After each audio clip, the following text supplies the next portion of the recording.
आज की क्लास में हम वायरसेस के बारे में पढ़ेंगे। वायरसेस को हम सेल्स नहीं कहते हैं।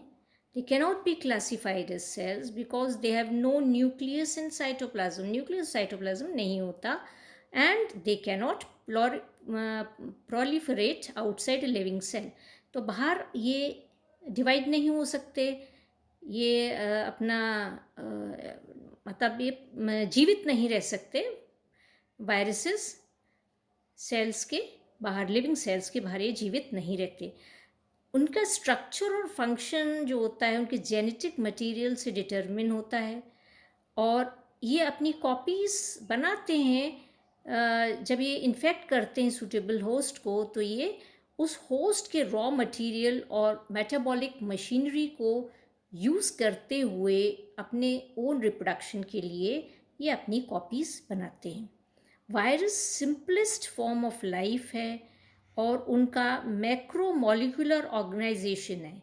सेलुलर ऑर्गेनाइजेशन नहीं होता, उनमें मैक्रोमोलिकुलर ऑर्गेनाइजेशन होता है। और वायरसेस जो होते हैं वो 100 एंगस्ट्रॉम से 3000 एंगस्ट्रॉम साइज में होते हैं और यूजुअली ये बैक्टीरिया से छोटे होते हैं साइज में। वायरस का स्ट्रक्चर हम आगे देखेंगे।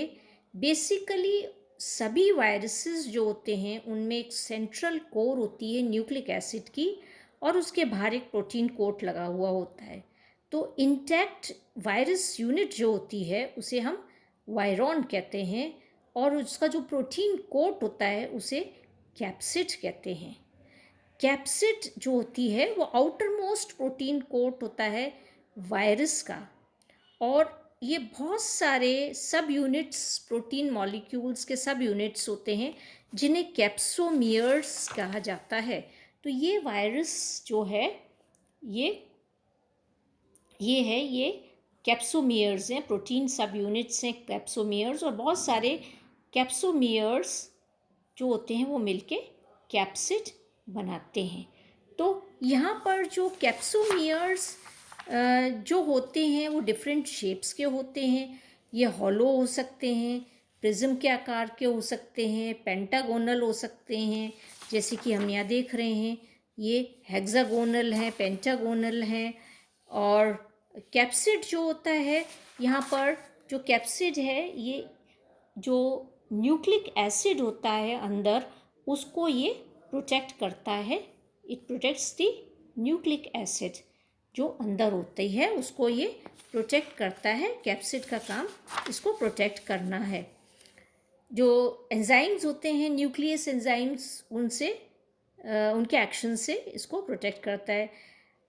कैप्सोमियर्स का अरेंजमेंट जो होता है वो वायरस का या इंटैक्ट वायरस पार्टिकल का शेप डिटरमिन करता है या वायरॉन का शेप डिपेंड करता है कैप्सोमियर्स के अरेंजमेंट पर।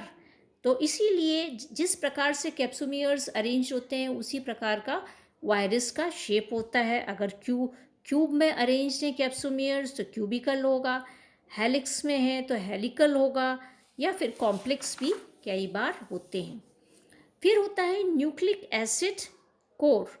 तो ये न्यूक्लिक एसिड कोर जो है सेंट्रल कोर होता है वायरस का और एक ही प्रकार के न्यूक्लिक एसिड का ये बना हुआ होता है, या तो डीएनए होता है या आरएनए होता है। कॉमन बैक्टीरियल और एनिमल वायरसेस जो होते हैं उनमें डीएनए सेंट्रल कोर में होता है, डीएनए, और प्लांट वायरसेस में आरएनए होता है सेंट्रल कोर में। कुछ एनिमल वायरसेस जैसे इन्फ्लुएंजा वायरस है, पोलियोमाइलाइटिस है, उनमें डीएनए के साथ आरएनए प्रेजेंट होता है।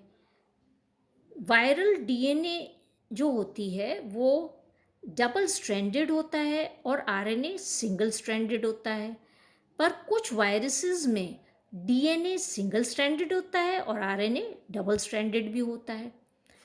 पटेटो स्पिंडल ट्यूबर वायरस जो होता है उनके न्यूक्लिक एसिड कोर नेकेड होती है, मतलब ये कैप्सिड नहीं पाया जाता है। पटेटो स्पिंडल वायरस जो होता है उनमें क्या होता है, न्यूक्लिक एसिड कोर जो होती है नेकेड होती है, मतलब ये कैप्सिड नहीं पाया जाता है उनमें। मम्स वायरस जो होती है उसके अंदर जो होती है कैप्सिड के बाहर एक एडिशनल मेम्ब्रेन होती है, एक एनवलप प्रेजेंट होता है, जैसा कि आप यहाँ पर देख सकते हैं। तो ये जनरलाइज्ड डायग्राम है इंटैक्ट वायरस पार्टिकल का, जिसमें आप देख सकते हैं कि इसके अंदर जो आउटर कोट जो है, जो हम देख सकते हैं, ये आउटर कोट है जिसे कि कैप्सिड है, और सेंट्रल कोट न्यूक्लिक एसिड की है, और कैप्सिड के बाहर एक और एनवलप है ये।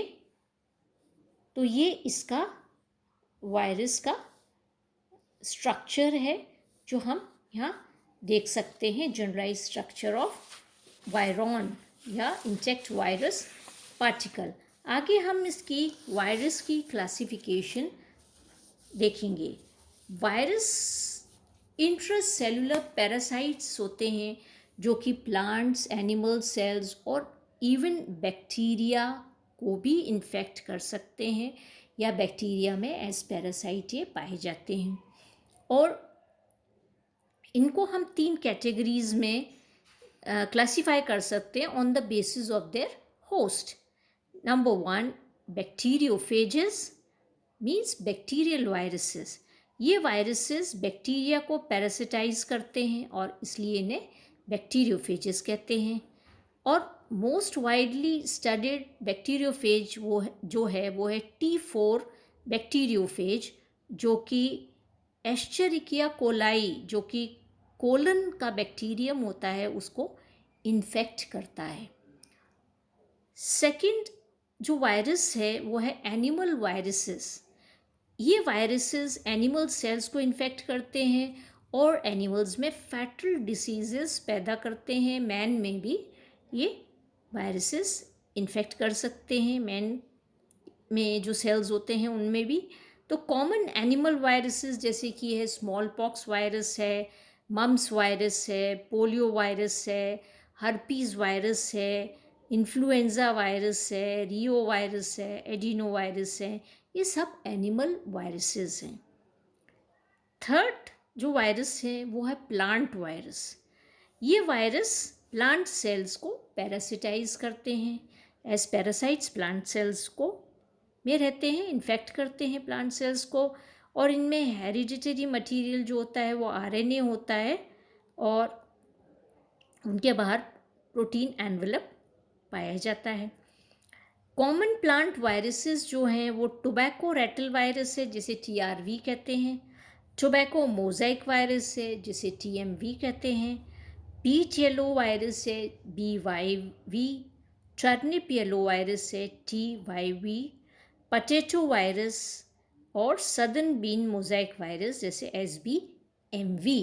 तो ये बेसिक आइडिया वायरस का स्ट्रक्चर और टाइप्स ऑफ वायरसेस का आज हमने पढ़ा है।